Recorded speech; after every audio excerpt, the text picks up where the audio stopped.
নমস্কাৰ সুপ্ৰভাত মৰ্নিং লাইভৰ এই বিশেষ শিতান জ্যোতিষশাস্ত্ৰৰ শিতানটিৰ মাজলৈ মই অনিন্দিতা শইকীয়াই সকলোকে স্বাগতম জনাইছোঁ। আজিও আমাৰ সৈতে উপস্থিত আছে জ্যোতিষশাস্ত্ৰবিদ কিৰয়ং ডাঙৰীয়া। দাদা আপোনাক স্বাগতম জনাইছোঁ আমাৰ অনুষ্ঠানৰ মাজলৈ। ধন্যবাদ, নমস্কাৰ। আজিও আমাৰ অনুষ্ঠানটি গ্ৰহগতি আৰু যাত্ৰা সন্দৰ্ভতে আৰম্ভ কৰোঁ। হয়, আজিৰ গ্ৰহগতি চন্দ্ৰ বৃহস্পতি বৃষ ৰাশিত বহি আছে, মংগল আজি কৰ্কট ৰাশিত বহি আছে, আজি কেতু আৰু লগ্ন কন্যা, ৰাহু বহি আছে মীন ৰাশিত, শনি বহি আছে কুম্ভ ৰাশিত, আজি শুক্ৰ মকৰ ৰাশিত বহি আছে, ৰবি আৰু বুধ বৃশ্চিক ৰাশিত বহি আছে। আজিৰ দিনটোত তিথি পূৰ্ণিমা, আজি শুভ যোগ, ক্ষুদ্ৰ বৰ্ণ, মৃগশিৰা নক্ষত্ৰ, দেৱগণ, যাত্ৰা শুভ, অমৃত যোগ, অৱশ্যে পশ্চিম দিশৰ যাত্ৰা নাই। আজি শুভ কৰ্মত মধ্যম ফলদায়ক হ'ব। আজি মাছ মাংস কণী তেল আদি খোৱা নিষেধ। এতিয়া আহিছোঁ ৰাশিফললৈ। প্ৰথমতে মেষ ৰাশিৰ ফলাফল। Cups and page of pentacles, Aries. আজি এই ৰাশিৰ জাতক জাতিকাসকলৰ বাবে দিনটো মধ্যম হৈ থাকিব, মধ্যম পৰিৱেশ। ব্যৱসায় বাণিজ্যত আজি আগৰ তুলনাত অধিক লাভৱান হ'ব। মাতৃৰ স্বাস্থ্যক লৈ সাৱধান হওক। প্ৰেমত চিন্তা নাথাকিব। ভ্ৰমণৰ ক্ষেত্ৰত বাধা আছে। অৰেঞ্জ কালাৰ লাকি, ব্লু কালাৰ আনলাকি। এতিয়া বৃষ ৰাশি তৰাছ, ওৱান্স এণ্ড শ্বৰ্টছ। এই দুখন কাৰ্ড মতে আজি আপোনাৰ নতুন কামত ব্যস্ততা বৃদ্ধি, প্ৰেমত কিছু চিন্তা থাকিব, আৰ্থিক দিশত চিন্তিত হ'ব পাৰে, দাম্পত্যত কিছু অশান্তিৰ কাৰক। আজি ৰেড কালাৰ শুভ, বেঙুনীয়া কালাৰটো অশুভ। এতিয়া আহিছোঁ মিথুন ৰাশিলৈ, জেমিনি, ওৱান্স এণ্ড পেণ্টাকলছ। এই দুখন কাৰ্ড মতে কৰ্মৰ ক্ষেত্ৰত আৰ্থিক লেনদেনত সাৱধান হওক। ওচৰ চুবুৰীয়াৰ লগত কিবা আহুকাল পাব। নিবনুৱাসকলৰ কৰ্মসংস্থাপনত আজি শুভ ফল, বিদ্যাৰ্থীসকলৰ শুভ ফল। আজি পাৰিলে দুখীয়া লোকক মিঠাই খাব দিয়ক। সেউজীয়া কালাৰটো বেছিকৈ ইউজ কৰক। নীলা বৰণটো আনলাকি। এতিয়া আহক কৰ্কট ৰাশিলৈ, কেঞ্চাৰ, পেণ্টাকলছ এণ্ড পেণ্টাকলছ। এই দুখন কাৰ্ড মতে এই ৰাশিৰ জাতক জাতিকাসকলৰ বাবে কৰ্মৰ ক্ষেত্ৰত কিছু বাধা আহিব। বিয়াবাৰুৰ যোগাযোগত শুভ যোগ। আজি ভ্ৰমণত ব্যয় বৃদ্ধি, অংশীদাৰী কৰ্মত মিশ্ৰিত ফল লাভ। আজিৰ দিনটোত কৰ্কট ৰাশিৰ জাতক জাতিকাসকলে কামাখ্যা দেৱীৰ মন্দিৰ দৰ্শন কৰক। য়েলো কালাৰ বেছিকৈ ইউজ কৰক। শুভ নাম্বাৰ হ'ব 3, আনলাকি কালাৰ হ'ব ব্লু। হয় দাদা, এই মুহূৰ্তত এখন পত্ৰ হাতত তুলি ল'ব বিচাৰিছোঁ। পত্ৰখন প্ৰেৰণ কৰিছে হাজোৰ পৰা আৰু তেওঁ আপোনাৰ পৰা জানিব বিচাৰিছে ব্যৱসায়ত অনাৱশ্যক সমস্যাৰ বাবে কিবা উপায় দিব নেকি, আপোনাৰ পৰা জানিব বিচাৰিছে। হয়, যদি ব্যৱসায়ত অনাৱশ্যক বাধা আহে তেতিয়া প্ৰতিদিন সন্ধিয়া কালত পূজাৰ স্থানত মহালক্ষ্মীৰ ফটো ৰাখক আৰু ঘিউৰ চাকি জ্বলাওক। নিজৰ ইষ্টদেৱক স্মৰণ কৰক। 11টামান ইলাচি এটা এটাকৈ দেৱীৰ ওচৰত ৰাখক।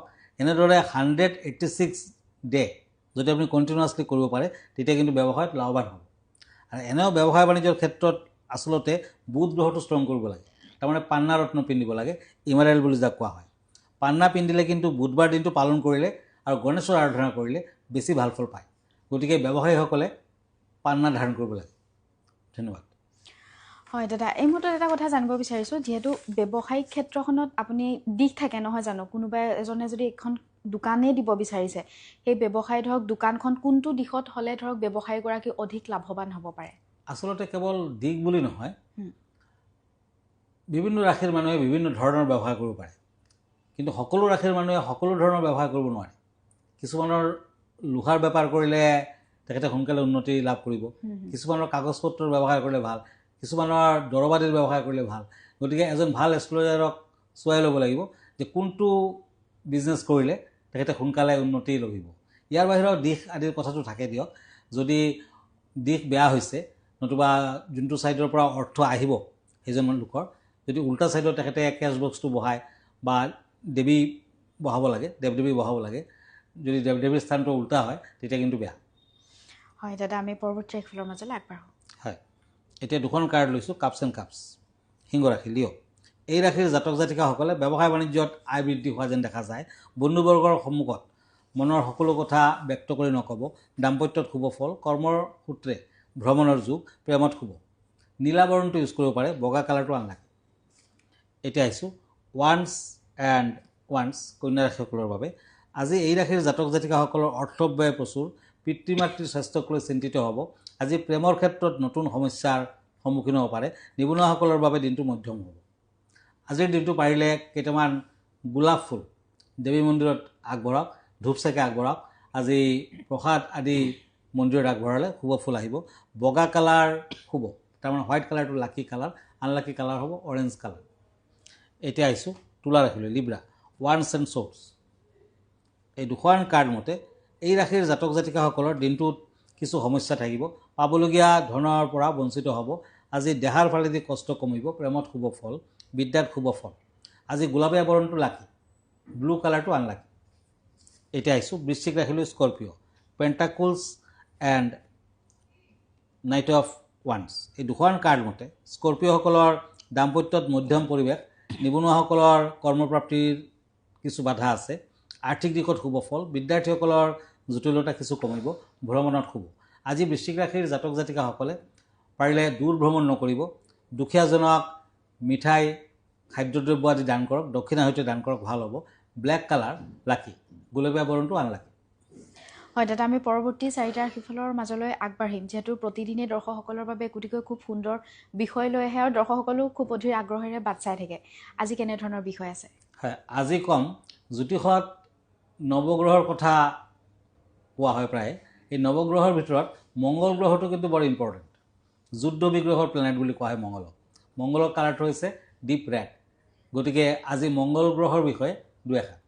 মংগল মাৰ্চ। মংগলে জ্যোতিষমণ্ডলত এক উল্লেখযোগ্য স্থান দখল কৰি আছে। ৰবিয়ে সৃষ্টি কৰে, চন্দ্ৰই শক্তি সঞ্চয় কৰে আৰু মংগলে ৰক্ষা কৰে। মংগলে যেনেকৈ বহিঃশত্ৰুৰ পৰা ৰক্ষা কৰে, অন্য দিশে আভ্যন্তৰীণ শত্ৰুকো নাশ কৰে। মংগল গ্ৰহ জীৱৰ সাহসৰ কাৰণ, বিক্ৰমৰ কাৰণ, স্বাধীনতাৰ কাৰণ। সূৰ্যৰ পৰা মংগলৰ দূৰত্ব 14 কোটি মাইল, মংগলৰ ব্যাস 5000 মাইল। জ্যোতিষৰ বিৱৰণ মতে মংগল এটি পুৰু গ্ৰহ। জ্যোতিষ ক্ষত্ৰিয় আৰু নৈসৰ্গিক পাপগ্ৰহ। মংগলৰ মিত্ৰ গ্ৰহ ৰবি, চন্দ্ৰ, বৃহস্পতি, শত্ৰু গ্ৰহ বুধ, সমগ্ৰহ শুক্ৰ আৰু শনি। ক্ষেত্ৰ মেষ বৃশ্চিক, উচ্চস্থান মকৰ ৰাশি। ইষ্ট দেৱী বগলামুখী, অৱতাৰ নৃসিংহ।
হয়, ভিডিঅ'টিৰ যোগেদি খুব সুন্দৰকৈ তেওঁ ব্যক্ত কৰিছে মংগল গ্ৰহৰ বিষয়ে। দাদা, আমি পৰৱৰ্তী ৰাশিফলৰ মাজলৈ আগবাঢ়োঁ। হয়, এতিয়া মই ওৱান্স এণ্ড টেম্পাৰেঞ্চ দুখন কাৰ্ড লৈছোঁ ধনু ৰাশিসকলৰ বাবে চেৰিটিৰিয়াছ। এই ৰাশিৰ জাতক জাতিকাসকলৰ পাৰিবাৰিক দিশত কিছু সমস্যা থাকিব। আজি কৰ্তৃপক্ষৰ লগত মতানৈক্য, প্ৰেমত অশান্তি, নতুন সা সম্পত্তি ক্ৰয়ৰ যোগ দেখুৱাই আছে। ধনু ৰাশিৰ জাতক জাতিকাসকলে আজি পাৰিলে ষ্টীলৰ খাৰু পিন্ধক, নতুবা ষ্টীলৰ আঙুঠি এটা হ'লেও পিন্ধক, ভাল ফল পাব। ষ্টীল কালাৰ, মেৰুণ কালাৰ আদি লাকি কালাৰ, আনলাকি কালাৰ হ'ব বেঙুনীয়া কালাৰ। এতিয়া আহিছোঁ মকৰ ৰাশিলৈ কেপ্ৰিকৰ্ণ ওৱান্স এণ্ড শ্বৰ্টছ। এই দুখন কাৰ্ড মতে এই ৰাশিৰ জাতক জাতিকাসকলৰ দিনটো মধ্যম, বিয়া বাৰুৰ সংযোগত শুভ ফল, প্ৰেমত মধ্যম ফল, ব্যৱসায় বাণিজ্যত ব্যস্ততা বৃদ্ধি, ওচৰ চুবুৰীয়াৰ লগত মানসিক সংঘাত। আজি ক্ৰীম বৰণটো শুভ, ব্লেক কালাৰটো আনলাকি। এতিয়া আহিছোঁ কুম্ভ ৰাশিলৈ একুৰিয়াছ কাপছ এণ্ড চেৰিয়ট। এই দুখন কাৰ্ড মতে এই ৰাশিৰ জাতক জাতিকাসকলৰ পুৱাৰ ভাগত অনুকূল পৰিৱেশ, সৰু সুৰা সমস্যাত বিব্ৰত হ'ব পাৰে, আৰ্থিকত বিশেষ বেয়া নহয়, ব্যৱসায় বাণিজ্যত লোকচান হ'ব পাৰে। আজি কুম্ভ ৰাশিৰ জাতক জাতিকাসকলে বিধৰ্মী দুখীয়া লোকক লোহাৰ দ্ৰব্য দক্ষিণা আদি দান কৰক, ভাল হ'ব। হালধীয়া কালাৰ লাকি, ৰেড কালাৰটো আনলাকি। এতিয়া হওক মীন ৰাশিলৈ কাপছ এণ্ড পেজ অফ শ্ব'পছ এই দুখন কাৰ্ড মতে এই ৰাশিৰ জাতক জাতিকাসকলৰ মানসিক চাপ বৃদ্ধি পাব। বিদ্যাৰ্থীসকলে যত্ন লওক। স্বাস্থ্য বিষয়ক সমস্যা থাকিব। শিল্প সংস্কৃতিত আজি সুনাম অৰ্জন কৰিব পাৰিব। আজি কলা মেকুৰীক মিঠা গাখীৰ খাবলৈ দিয়ক, ভাল হ'ব। হোৱাইট কালাৰ, ব্লেক কালাৰ লাকি, অৰেঞ্জ কালাৰ আনলাকি। হয়, যিহেতু দাদা আমি অনুষ্ঠানটি সামৰিব লাগিব আৰু অনুষ্ঠানটি সামৰাৰ পূৰ্বে দৰ্শকসকলক জনাই দিব বিচাৰিছোঁ, আপোনালোকেও যদি নিশাৰ ভাগত কিৰয়ং ডাঙৰীয়াৰ সৈতে পোনপটীয়াকৈ যোগাযোগ কৰিব বিচাৰিছে, তেতিয়াহ'লে প্ৰাগ নিউজত তেখেত নিশা 10 বজাত উপস্থিত থাকে লাইভ অনুষ্ঠানত আৰু তেখেতৰ সৈতে আপোনালোকে পোনপটীয়াকৈ কথা পাতিব পাৰিব। দাদা আপোনাৰ ঠিকনাটো এবাৰ জনাই দিব। হয়, প্ৰতি নিশা নাপাব, কেৱল ছানডে 10টা বজাত মই প্ৰাগ নিউজত থাকোঁ। আপুনি লাইভ প্ৰগ্ৰামত অংশগ্ৰহণ কৰিব পাৰে। ইয়াৰ বাহিৰেও মোক লগ পাব পাৰে। কিৰয়াং ৰত্নকুবেৰ বুলি ফেচবুক পেজ আছে মোৰ, লগতে ইনষ্টাগ্ৰামত পাব, ইউটিউবত লগ পাব। আমাৰ ঠিকনা এষ্ট্ৰলজাৰ কিৰয়াং, Ratnakuber gems and jewellery, Manipuri বস্তি, গুৱাহাটী 7। ফোন নম্বৰটো হ'ল 9085949309 আৰু আমাৰ ইমেইল এড্ৰেছটো হ'ল kiroyangastrologer@kiroyang.com। ধন্যবাদ, নমস্কাৰ। আৰু ইয়াৰ লগে লগে মই অনিন্দিতা শইকীয়া এই জ্যোতিষশাস্ত্ৰ শিতান্ত্ৰীৰ পৰা বিদায় লৈছোঁ। ধন্যবাদ।